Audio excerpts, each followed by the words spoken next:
Muling naging sentro ng usapan online si Kim Chiu matapos kumalat ang mga panawagan ng ilang netizens na umano'y paalisin siya sa noontime show na It's Showtime. Iniugnay ito ng ilang bashers sa mga nagdaang usapin na may kaugnay sa Senado na naging laman ng diskusyon sa social media nitong mga nakaraang araw. Kasabay ng pagputok ng issue, nadamay din sa intriga sina Ann Curtis at Vice Ganda matapos mabanggit ang kanilang mga pangalan sa samut-saring opinyon ng netizens.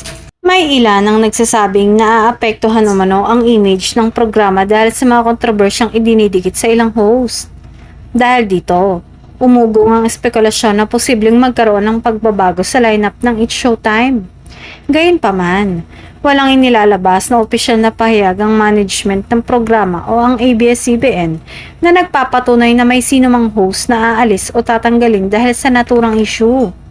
Agad namang dumepensa ang supporters ni Kim at iginiit na wala umanong sapat na basehan ng mga paratang laban sa actress host.